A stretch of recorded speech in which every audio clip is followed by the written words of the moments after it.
Union, the Student Affairs section of the Past Students Union. It started last year with the outgoing upper six and the lower six near the name.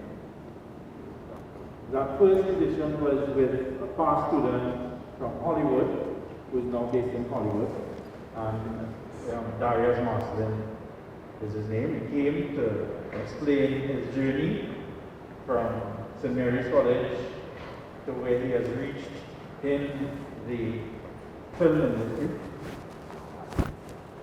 Today we have a second edition of that series. It's called What I Have Learned. So I'm going to introduce you to the Past Students Union representative. Good morning, Mr. Manet, the president of the Past Students Union is here, and some other members of the Past Students Union will pass through during the morning. So I'm going to introduce you to the past student who is leading and part of the team that's organizing the What I Have Learned series, and he will then introduce today's speaker. So listen up, pay full attention, and try to learn as much as possible from the past students who are coming to give back. Mr. Sean Valley.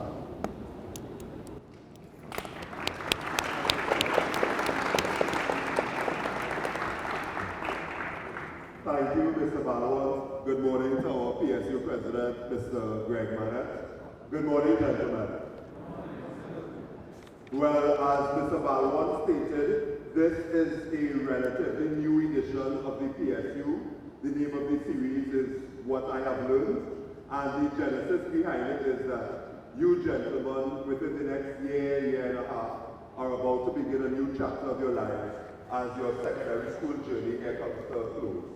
And with that new chapter, you're going to be facing new experiences, new challenges, new opportunities, etc. And based on that premise, the idea for asking some of our more successful alumni who probably sat where you sat 10, 15, maximum 20 odd years ago, if they could come and share some of their post-CIC life experiences and with a deliberate focus on the non-academic aspect. You know, the experiences that they've had, good, bad, indifferent, etc., whatever, and what those experiences taught them, how they navigated certain situations, and what kernels of wisdom they could pass on to you. So 5, 10, 15 years from now, if you find yourself in a particular situation, something you may have heard today could help you navigate that situation more effectively. So, again, this is our second edition. We're hoping over the couple of years to build a nice catalog of these. And our speaker today, Mr. Kevin Valley, is a graduate of the class of 2005, when some of you were probably just being born or now learning to walk, if my math is correct. Yep. And basically, Mr. Valley is an entrepreneur, former vice president at a private equity company based in Trinidad. I'm sure you'll explain to you what private equity is. He also is a podcaster that has done how many episodes now? 80. 80 episodes, a podcast series called Caribbean Power Lunch, which interviews Caribbean-based entrepreneurs and all their different journeys. Actually, our previous speaker, Mr. Darius Marsden, how he came onto my radar is that I heard him on Mr. Valley's podcast. So, without further ado, but before you get that, what I would say is he's going to talk, give a presentation about his experience and whatnot, and please feel free to badger him with questions in the subsequent Q&A, because that's the point of the exercise. We have until lunchtime, so I'm not going to give too much more of the time. Without further ado, I just want to say, Mr. Valley, thank you again for agreeing to do this today. The floor is yours.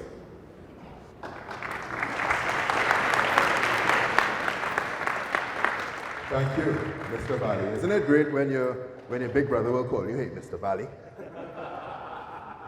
So you're doing today. So, right, by means of a quick background, all right, so I would have spent, just career-wise, just so you can understand, you know, where I've gone to since I left the school. I've spent about a year at RBC doing corporate loans I spent another 4 years at RBC as a senior equity analyst covering the technology, media, and telecom sectors. So I would have recommended companies like Apple, Google, IBM, Cisco, and other companies like that. And we had about, let's say, about 2 billion US worth, so about, what's going on with my math right now? So 20 billion TT assets under management. So that means we were in charge of 20 billion TT of people's wealth, right? After that, I spent a year and a half at Answer Merchant Bank as an investment banking associate. So we were doing, again, debt, capital market financing for deals up to $1.5 billion TT dollars. So in US, for the recording, that's about 200 million US. After that, I spent 4 years at a boutique investment bank called KCL Capital Market Brokers, funnily enough, owned and operated by our eldest brother. And I spent that time evaluating companies for debt and equity investments. So that is, again, like mid-market companies, medium-sized companies, and so. I'm also, like Sean mentioned, I'm also a partner at a private equity company called Aspire Fund Management Company Limited. So we invest in small and medium-sized companies throughout the Caribbean region, also in North America, and also as far as Latin America. And as Sean mentioned, well, one of my, I guess the favorite thing out of all of that is the podcast that I run, Caribbean Power Lunch. I think that started as a passion project, and now that I've become an entrepreneur, I'm just sort of interweaving it into my business practice. So 2.5 years ago, I was, as Sean mentioned, a vice president at KCL Capital Market Brokers. My job was to partner with regional investment banks, regional financial institutions to fund deals for our clients who want to borrow money, who want to get investors to help them to grow their businesses so that they could scale beyond the region and internationally and what have you. So it was a nice, steady job, steady paycheck and everything. And 2 weeks before the pandemic, I jumped out. All right, I quit. I became an entrepreneur. I decided to go full 100 into myself, and that's because I had just become the island's first qualified business valuator, right? And since then, I've been working with companies around the region. I've worked with the Central Bank of Barbados. I've worked with companies who've been the investee companies of large financial institutions regionally and whatnot. It's been a good time, but it's been a little volatile here and there. So what have I learned? So today I want to talk about 3 main things that I've learned since leaving the school. First thing, daydreams are powerful. See those thoughts that you have in your head unconsciously or consciously, those are powerful. Secondly, you're going to learn that it's not about you. It's not about you. Your purpose is in service. Mr. Balmont is shaking his head because he knows it. He's a teacher. He knows it's not about him. It's about all of you. His job is done when you guys graduate successfully and you are out in the world, and then 17 years from now, somebody calls you to come and give a talk to people half your age. Right?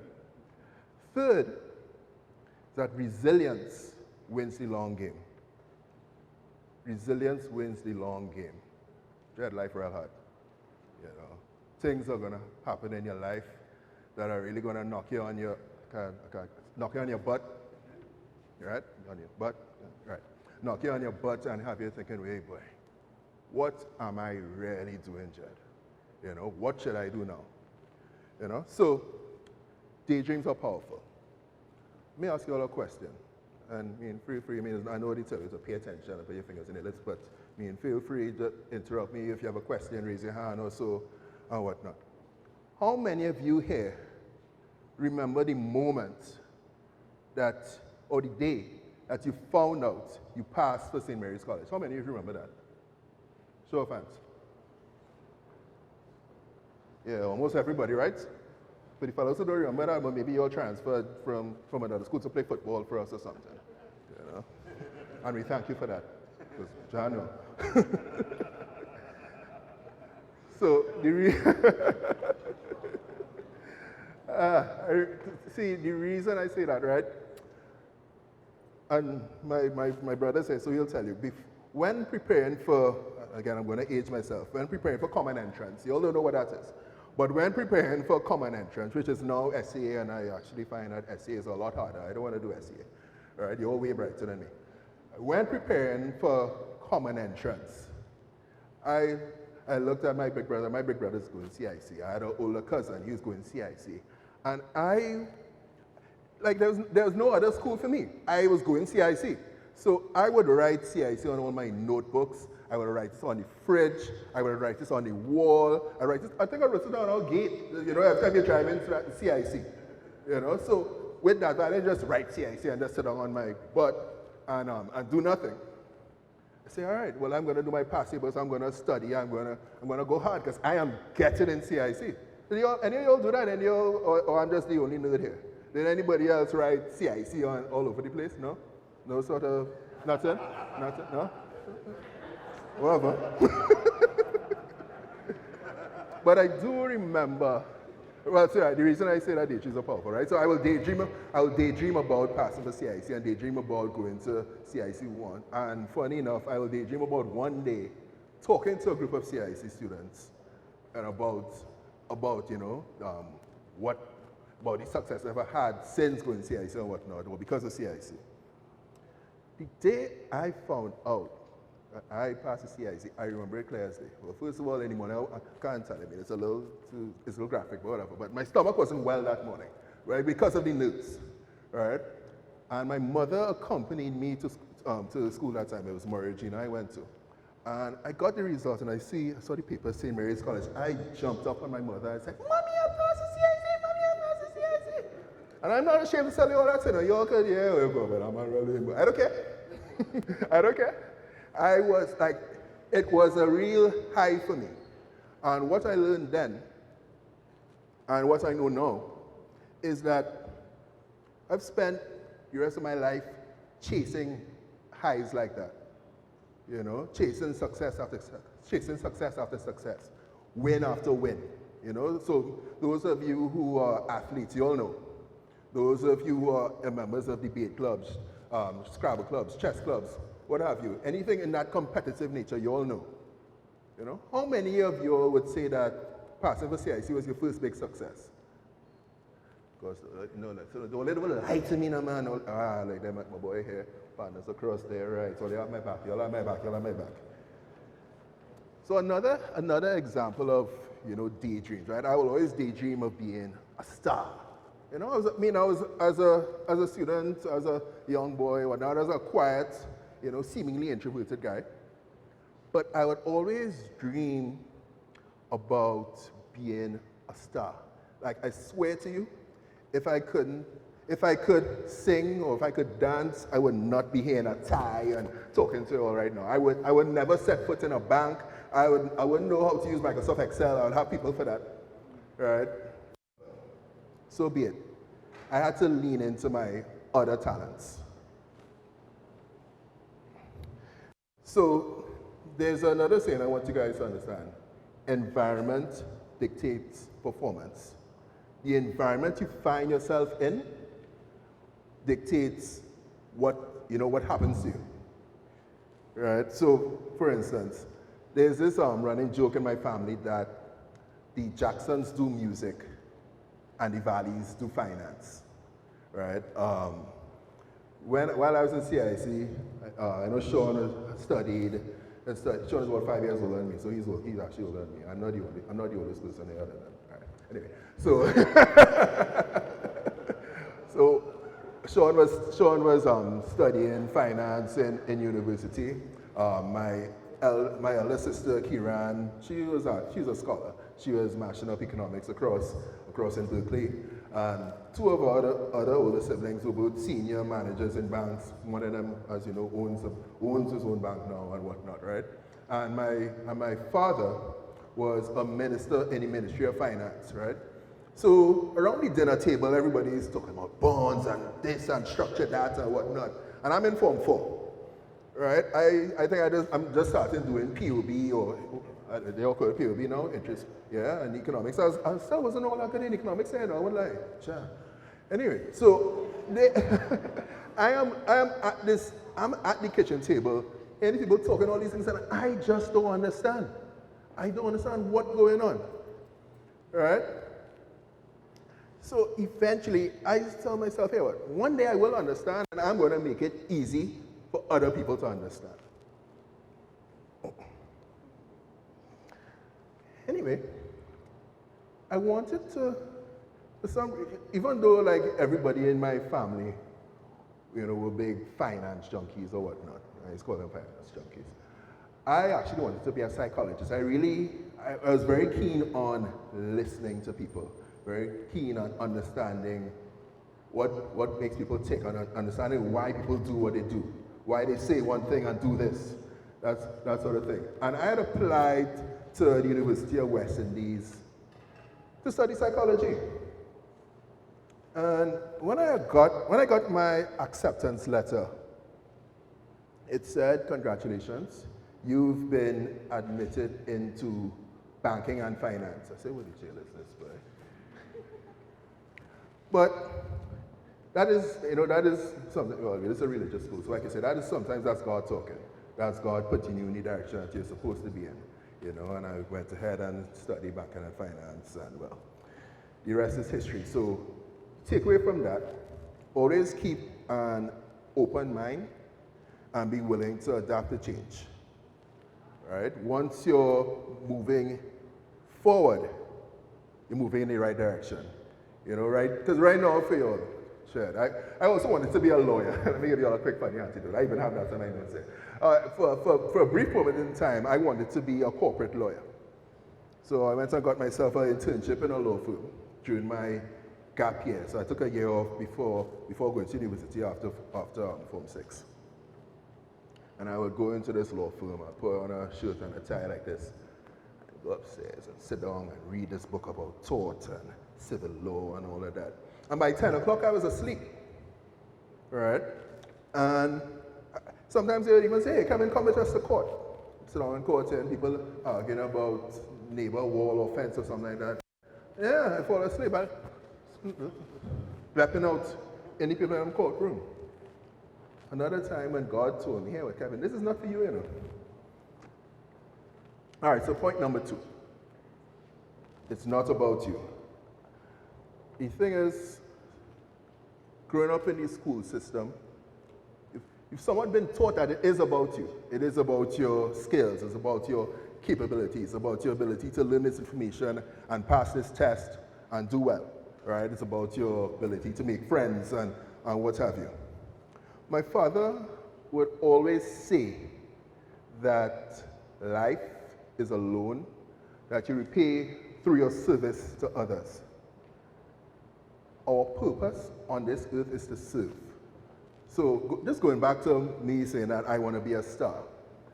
What makes somebody a star? Or what makes somebody famous or successful, right? Say again? Say that with your chest. That they have an audience. That they have an audience. And what are they doing for the audience? Say? Boom, provide value. That's right. They are serving their audience. Entertainment, everybody needs to be entertained at some point in time, as you know. Everybody needs to be entertained. Because entertainment provides that little bit of escapism from what's going on in real life, life or whatever it is. But hey, this is a good show. We binge on that. Right? So once you accept that your purpose is to serve, that life is about your service to others, life actually becomes a lot easier. I used to be, and still am, petrified of public speaking. When I've since graduating and whatnot, in the past few years, I host a podcast, I've hosted weddings, I've hosted events, but every time somebody says, hey, Kevin, I want you to come and talk here, And Sean asked me, he said, Kevin, come on, give a talk to the boys. And I was like, oh God, these men. Listen, I haven't worn a tie in years, I put on a tie for you all, I have not worn a tie in years.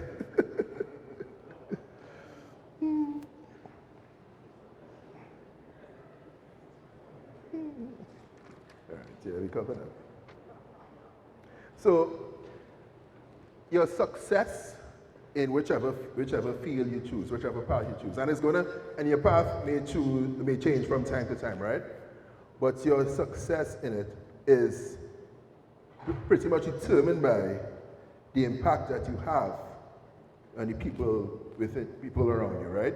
So your customers, your audience, your teammates, your business partners. It's really about serving them. So even just in regular day-to-day conversations with your brethren,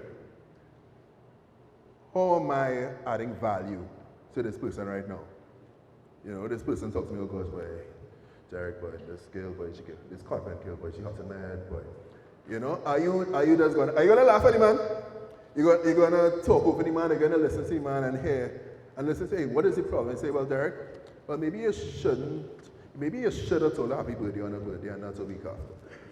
So it's really about being present in the moment and thinking about the audience. So like right now, I am standing up here talking to you, and it's not about me sounding bright and me sounding cool or whatnot. I had you all laugh at me. I am here to make sure that I connect with you guys and you all understand that your purpose here is to serve and to listen to your daydreams. Listen to your daydreams, because that's your subconscious telling you what you are here to do. And sometimes it'll take real long to figure out. Your peers might figure it out faster than you. You might see your peers achieving success in one field while you feel like, hey, boy, I do nothing, boy, and I just get old. Everybody has their own paths. You follow your own path.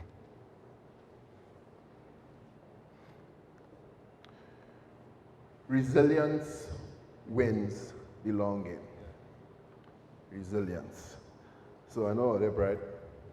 I know you're already bright, but I'm just going to give you the definition of resilience as I pull it up from Oxford.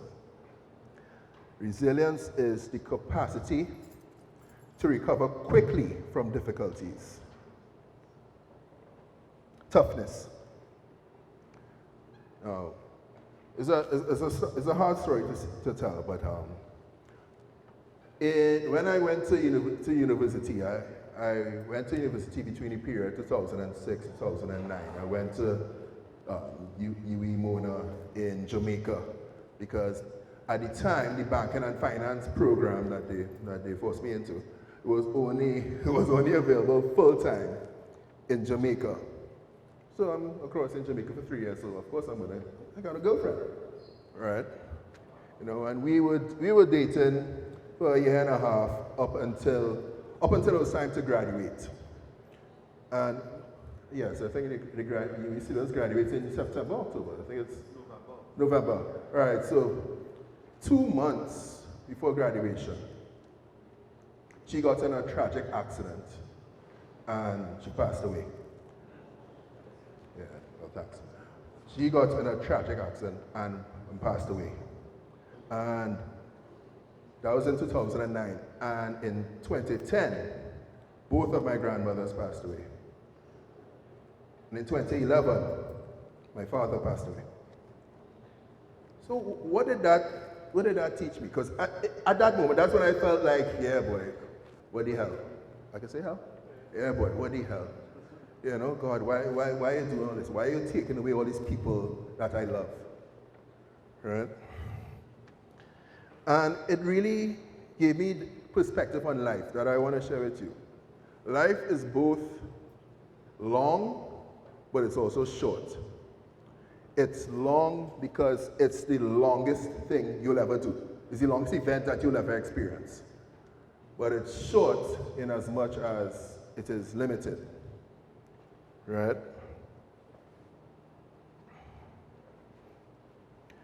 So, I spoke about my elder sister. My sister, academic scholar, brilliant. She studied this program called CFA. Do you all know about CFA, Chartered Financial Analyst? Anybody here? No? Okay, so it's quintessential to a PhD in finance. It prepares people to be portfolio managers or investment fund managers. So it's a rigorous program. It's 3 levels that is taken once a year. The pass rate for each level is around 30 to 40%. Right? My sister passed them all in one go. I attempted level 1 in June 2010. June 2010. Failed. So I attempted it in December 2010 and passed. Attempted level 2, June 2011. And again, this is 1 month after my dad passed. So after dad passed, I was trying to read the book and the book was reading me. All right? Failed. Attempted it again in June 2012. What do you think I did? Failed. Right? So I said, all right, hold on. You know what? Kevin, this is not for you. Let's just put this down. You see, the thing is, right? There may be, I don't know how many CFAs there are in Trinidad, but there may be well over 1,000 possibly, right? And in studying for CFA level 2, so just to break down CFA curriculum again. So level 1, it's pretty general about, general finance stuff, financial statement analysis, quantitative analysis, fixed income, equity analysis, what have you.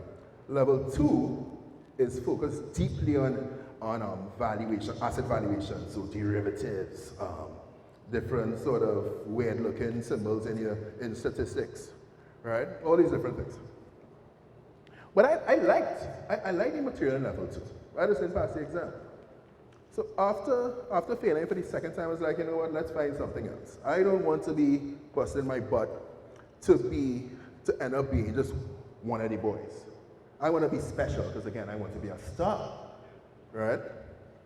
So I discovered this program called Chartered Business Valuator, CBV. And I checked to see how many other CBVs there are in the region. So I saw that I think there are a couple in Jamaica, a couple in Cayman Islands, about 3 or 4 in Barbados, none in Trinidad and Tobago. Say, all right, I'm going for that. I'm going for that. Now again, this is 2012. Did level 1 CBV, September 2012. How do you think I did? Failed. I love this one. So then I did it over and I passed. And I would spend the next 6 odd years, doing CBV, doing the courses, pass one, fail sometime, whatever, right? Till I eventually became the first CBV in the country. And now, I'm good. No, I know my thing. No, I'm real good. That's so funny. So the lesson there is really to listen to your gut, right? So my gut told me, here, Kevin, stop fighting on this CFA thing, all right? This is not for you. You're forcing it because you feel you have to do it because you saw other people do it, all right? Find your own path. And even when your own path, when you feel like you're not getting through, all those times I failed some of those CBV courses and whatever. It's 7 of them, so that's why it took so many years. I don't feel like I just done, see. All right?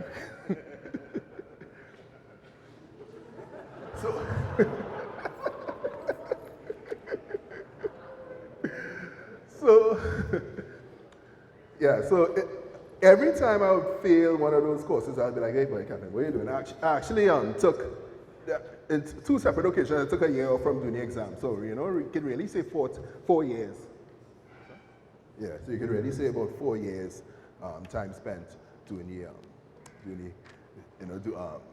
CBV exams. But every time I would fail, my inner voice would say, Kevin, don't give up yet, We go in for this. Just like how we go into CIC, we go in and be a CBV, We go in and do this. I don't care how long it takes. We're going to take this licks, because now Now failure don't bother me. You know, say again? Battle hands, brave hearts and true. Right? So, you know what I do? Onward. Oh, I say, well, I don't know all this. I was just singing that last night. All right. Onward, march on. I'm marching on. Yes.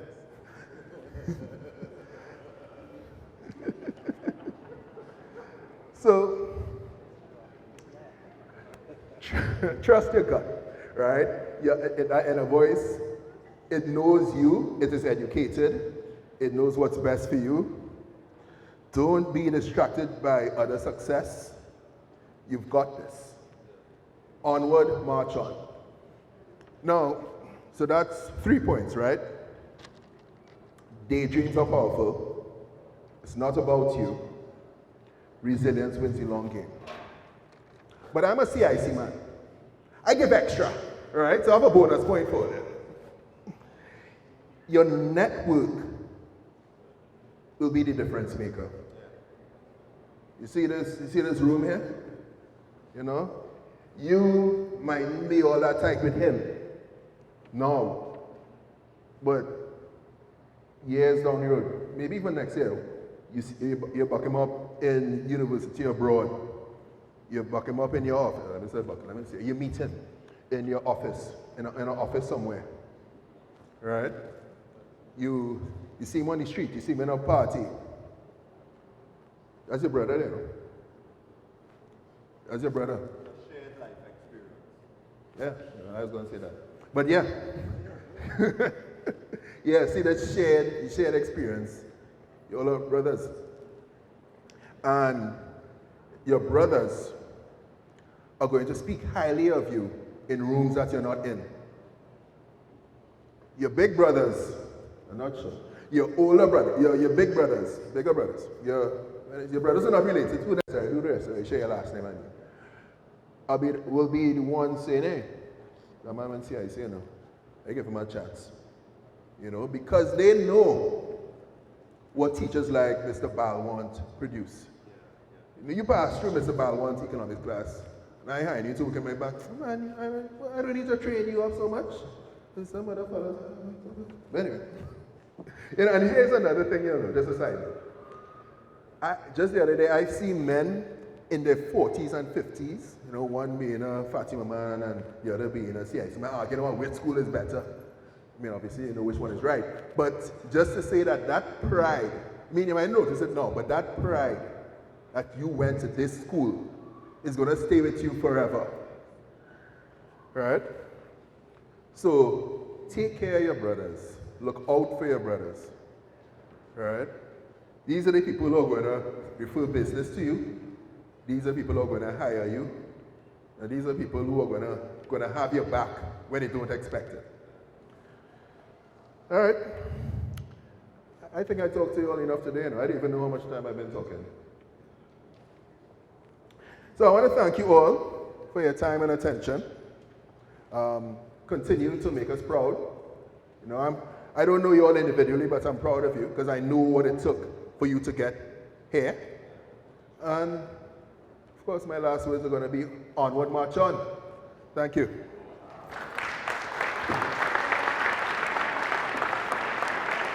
Oh, questions. Yeah. So, if anybody has questions, just raise your hand. Listen, no question is stupid. I know you all are cool. No question is stupid. I know you all are cool. You all have jackets and everything. But don't be ashamed to ask any question you might have. All right, my guy across there. Say again? Essential to start a podcast. All right, I love that question. So the first thing is, it needs to be a topic that you care about, right? And you're looking at it and I feel like you have something you really want to get off your chest. You really have something you want to talk about. What's your podcast about?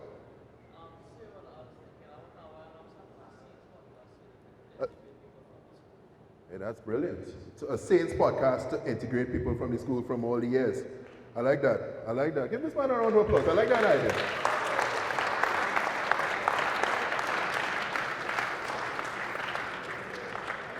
So, the first thing you need to think about is who this podcast is for, right? Because many people would say, hey, let me just, and this goes to business too, right? Many people are going to say they're going to create a product or service, and everybody will adopt it, everybody will latch on, right? But it really has to be for a target audience. The beauty is in the niche. The beauty is in the focus, right? So when you say your audience would be past students, so is it like a for us bias kind of thing? For CIC, by CIC? Boom! Yeah, onward march on. Let me know if you need help with that. Our next question, I think the gentleman next to you had a question. You can stand up and ask a question. Listen, I hold my hair and kind of bad. What's your name and what do you study? My name is Jerome Monroe. Currently, I study geography, Spanish, and history. Geography, Spanish, and history. Okay, nice. So my question is, during this space of time you face all this tragedy and this downfall, right? What exactly was your main motivation to keep going forward? How were you going to get kept up by the tragedy? Excellent question. So you asked me, during this the time of tragedy and everything, what was my main motivation to keep going? So I thought about the people who died again, my ex-girlfriend, my father, my grandmothers. I thought about what they would have wanted for me, right? They would have wanted me to keep pushing. And it made me realize that life, in that instance, that life is short, and you may as well just do what the hell you want, right? And you may as well just go hard and do what you want, right? And not take yourself too seriously. It's okay to laugh at yourself. It's okay to make jokes about yourself in a room full of people laughing. It's just fine, right? Because you know, again, and then time back to service, right? You know what is the greater purpose of what you're doing, right? Did I answer your question? Okay. Oh, okay. So we have plenty of time, it seems. So who else has a question?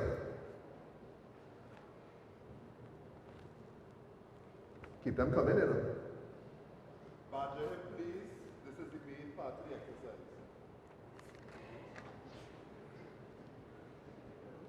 Yes, sir. What's my what? My net worth? My money? Ha ha. I like that. Anybody else has questions like that? Before you ask the question, just say your name and what you're studying. Well, obviously, make away age and way information. What's my net worth? I love it.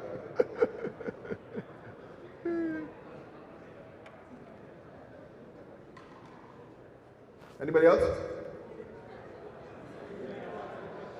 You want to answer to that question? I don't know. I might just go outside and slide outside on Frederick Street right now. That's the kind of. Anybody else has a question or a joke like that?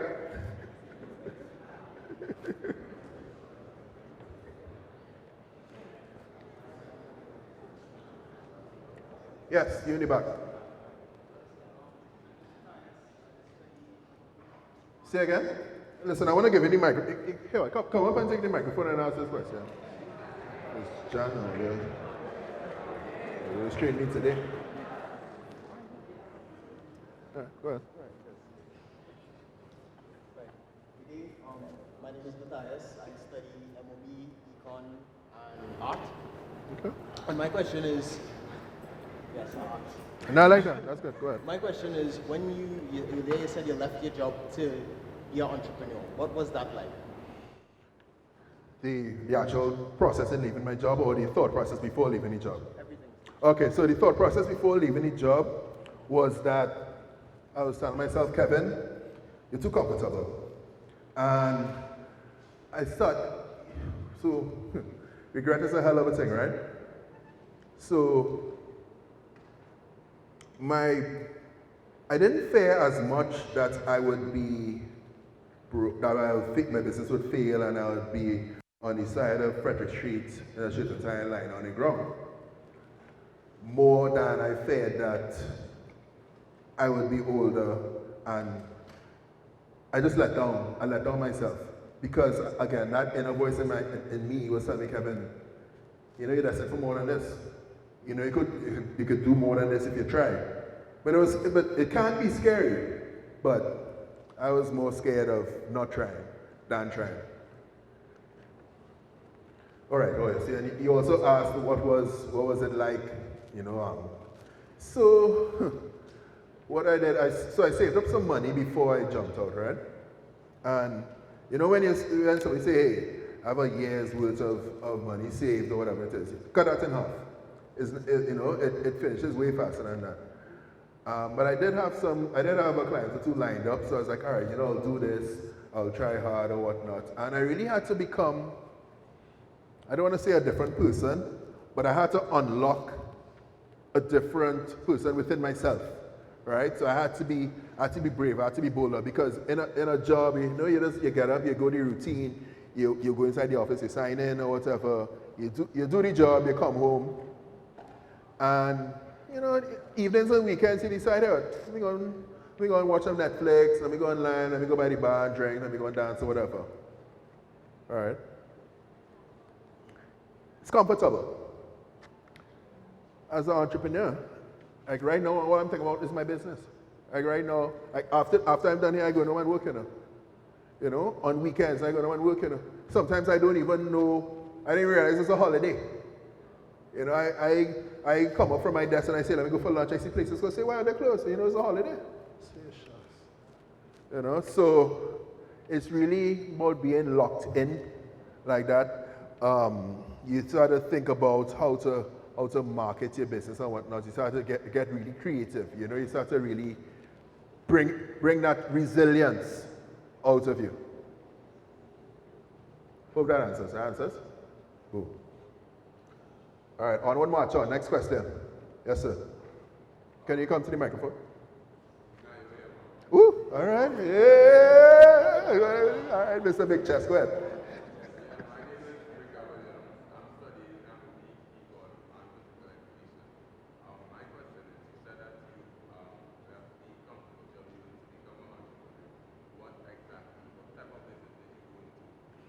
Yeah, good question. So my business, what I do is I help companies grow and scale. So I consult on that. I provide business valuations, especially for companies that are looking to get investors, attract investors, right? So a business valuation is essentially the process of determining how much a company is worth, right? Sean told me to answer that. So how much a company is worth. Right, so I do that for companies, especially that are looking to raise capital through investors, to get money to go and grow their business, or even looking to sell to investors, right? Because one of the number one regrets of people who sell their business, or people who get investors onto their business, like, hey, I already get this man things are too cheap, So through my detailed analysis that I would have mastered over all those years of failing my exams and then eventually passing them, I'm able to make sure that they get what I like to call a defensible business valuation. And also because I continuously build my network of investors worldwide, I also help companies raise capital. But again, the business is quite young. So it's fun building it out, networking people all the time or whatnot. Did I answer the question? My business? So it's a consulting practice that I call Kevin Value Consulting. It's a play on my name and it's a play on the word value, because for me, value has been a way of life, even before I realized that. So when I talk about being present in conversations, or when I talk about service or whatnot, how you can bring value to people, it's how I've been living before I realized that, hey, I also do valuations too. So that's how I came up with the name Kevin Value Consultant. Next question. You first. Yeah, come true.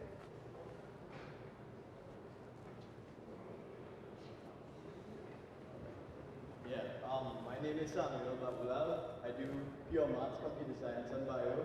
I just wanted to ask, I know you spoke about as soon as you jumped into, or decided to leave your job and become an entrepreneur, you talked about you just wanted to try, but like, exactly, can you like elaborate more, like what mindset did you put or routines or habits did you do to keep you working efficiently as an entrepreneur? Thanks for that question. Good question. So and I like that you assume that I work efficiently as an entrepreneur. I really appreciate that. Listen, it's like, you know what it's like? It's like coming for an exam every day. Every day. Like this morning, I went to bed. I went to bed after 4, right? But it's not because oh God, I have to do this. It's because I want to do this. It's because I'm thirsty for this knowledge. I'm thirsty for this for whatever this tool that gives me a competitive edge that makes me stand apart. Because remember, I want to be a star, right? And I'm going to be a star. So whatever it means, whatever is necessary, I'm going to do that. You know, if it means pushing myself like that, you know, and that's where I get my joy. You know, I used to get my joy in parties and all of that, but you know, I got old and bald and everything. So right now, I get my joy in problem solving within my business, problem solving for my clients. You know, like nothing. Like it's I'm such a nerd. But I would be doing a valuation file for somebody, and I would see something in a Word document, look at the Excel file, say, all right, boom, bam, connecting different things in different sheets, and think, that's it right there. Solve it. You know, any of you get that kind of mini high or mini euphoria from solving problems? Yeah, man. Especially, you know, pure maths. That's like, oh God. Hey. Regular maths was hard for me. All right, who's next? Somebody across here. Yeah. My name is Abdullah Kurban. I study MOB accounts and economics. Yeah. You said that you wanted to do psychology, right? What subjects did you study in Cape in order to achieve what you want to do psychology? You sound like the admittance department in UWI. That's what you sound like. So, well, I did one subject in Cape. I did economics in Cape. I think that was the only distinction I got. I did economics in Cape, but I did when we did O level. I did GCE, was it? Cambridge, yes. I did O level, so I did business accounts and economics. You know, you're very right to ask that. You know, they're probably watching my transcript and say, well, what is man doing? But I was really interested in psychology. But yeah, if you actually want to do psychology, you need to study history and something else, and literature. Yeah. But I did do psychology courses in year 1. In year 1 in university, I did intro to psychology, so I learned about Karl Marx and Sigmund Freud and them fellas. And I did sociology, which was lame. But but yeah, that's part of the reason. I also, before I went to university, I spent about 8 months as a teller in RBC. So yeah, looking back, I probably had no chance to get into psychology. I was like, just let me in there, you know. Yes, sir. That's Mackay. Oh no, how look that? Is the hairstyle and the bill now? Go on. Sorry, what's your name? MLB Spanish French. Okay. How I applied for psychology and ended up doing business and finance. Yeah, they didn't admit me in for psychology. They put me in banking and finance. They put me in that program. And I never looked back, you know. I just said, all right, let's do it. And I enjoy the coursework and everything. I do find finance and math very intellectually challenging and stimulating at the same time. You know, so yeah, I just stuck with it. Wasn't banking and finance. Like I know when you're applying to UWI, they give you like 2 choices of major. Your first choice is X, and then your second choice is Y. If I remember correctly, like your first choice was psychology, but did you put the banking and finance option as your second choice? So my first choice was psychology. My second choice was social psychology. Banking and finance was nowhere on my application form. You know, funny enough, when I saw the paper saying that you're admitted into banking and finance, I was like, do they mean I'm getting a bank account? I was good. Yes, sir. My name is Tom. I study history, literature, and geography. My question is, as somebody starting a business, how do you move from just the idea to a viable business? You're looking at things like funding for the business to bring it to fruition. All right. Okay. Cool. So similarly to everybody heard this question? Okay. So here, as somebody starts in a business, like what is the process you go into starting a business to make sure it's viable and whatnot, right? A lot of people would start with the product first and they say, hey, people will come and buy this. What you should start with is the problems, so your customer's problems. So the first thing I advise you to do is think about who you want to serve in terms of whatever is the business line you want to get into, right? And I usually give 3 criteria for determining your target customer, your ideal customer, the people you want to serve. The first one, and you can make a quick note of them if you like. Who can you create the most amount of value for? So who can you create that big transformation for? Like, oh gosh, if they don't get this, then their life will just suck. All right? Secondly, what type of people do you enjoy serving? What type of people do you enjoy working with? So my friend across there, he wants to help CIC men, and I respect that. Right? What type of people do you want to serve? And the third one I think is the most important, and I think it'll help answer that other guy's question. Who is willing to pay a premium for your product or service? Right? Who is willing to pay a premium? Because you might be able to help everybody, but everybody want to pay. You're not gonna target your marketing, target your messaging to people who are not gonna pay, because then they're just gonna be working for free, and you'll be in registration and shirt and a tie on the ground. All right, so that's the first thing you want to do. You want to determine who are those customers you want to serve. After you have identified the customer group, so you would have for those 3 criteria, you would have made a list of about 5 to 10 different types of folks, right? You're going to see, if you cross-reference them, you're going to see a common type of customer or 2 within that 3 groups, right? Then you're gonna think deeply about that customer group. So if you're thinking about CIC past students, what are their needs? What are their needs? How can I provide value to them? What are their particular problems that they face? Even better idea would be to actually try and talk to some of them. So if you have access to some of those type of customer groups, just have a lunch with them, have a coffee with them. All right, sit down and talk to them and say, hey, tell me about how things are going. So let's say you're selling some business to business something, right? Some software something. How are things going in your business? How is it how are you doing at managing your operations? Are you getting information from your staff on time? And they'll go off on a tangent because business owners, they like to talk. They like to talk. They'll talk about their business till they're tired, till they're hungry. Right? So they're gonna go on a tangent, and while they're going on a tangent, you're gonna make notes to say, okay, inefficient systems, poor reporting, staff not doing what they're supposed to do, etc., etc., etc. Right? And then in your product development now, you're gonna try to solve all those problems.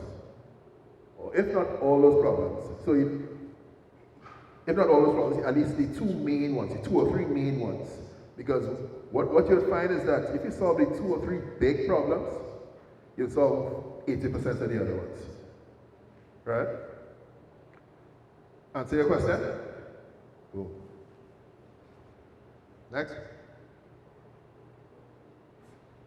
Sorry.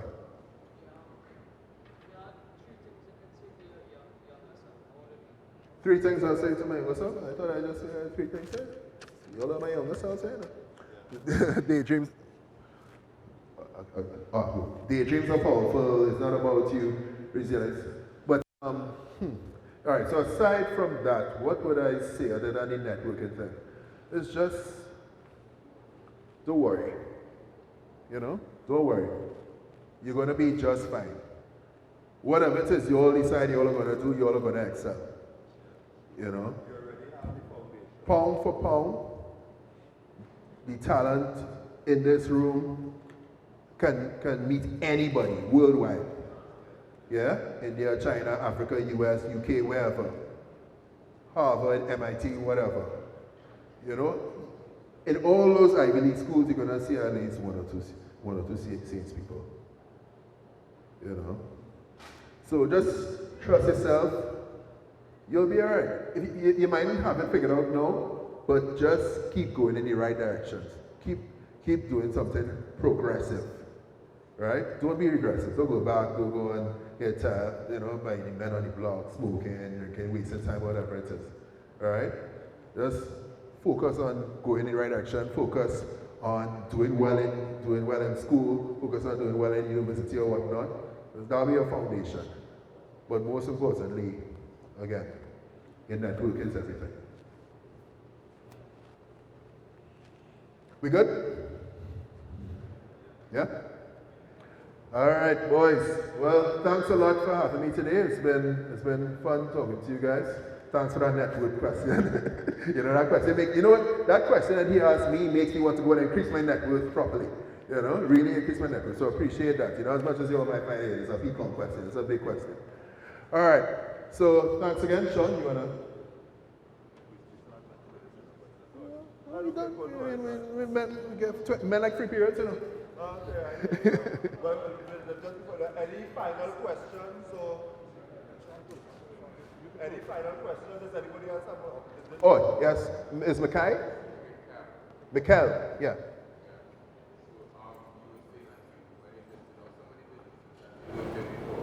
You listed off some of the businesses that you would get required. I can't exactly remember them. What was the fee like there?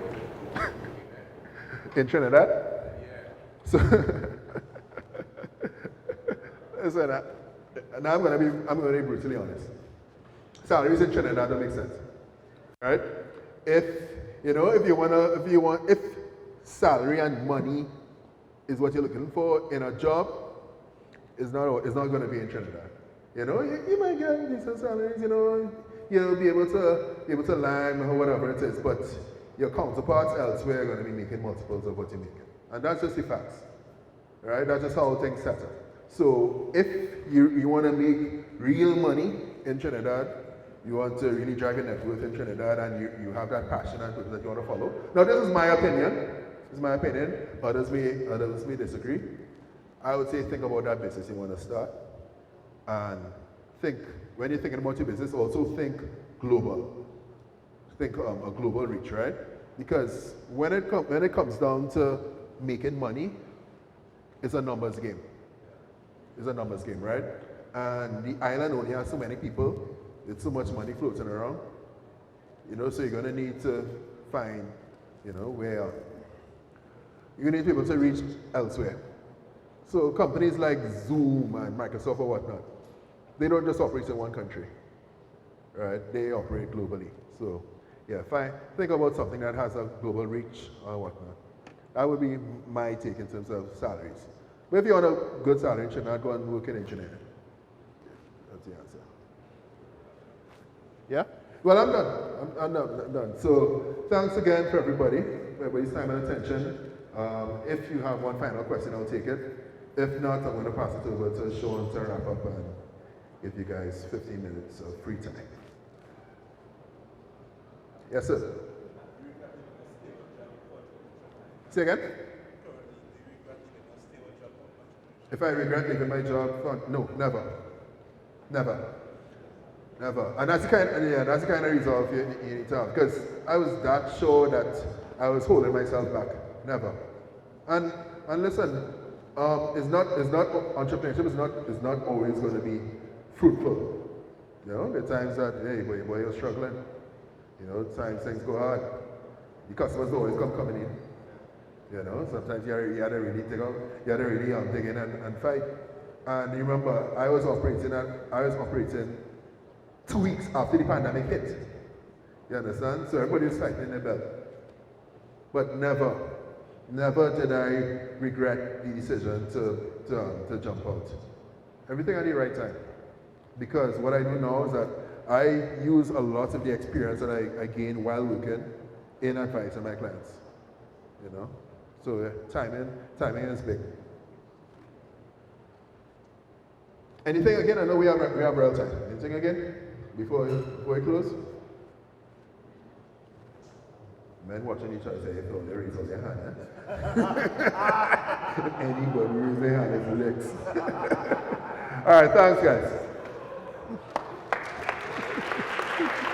Excellent job, Kevin. Thank you so much, man.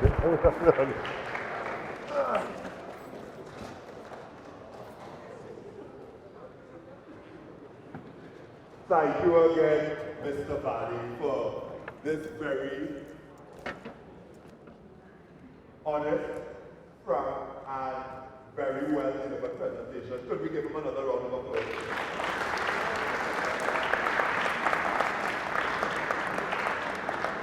I just also want to say a special thanks to the teachers who very graciously allowed me to miss their classes for this.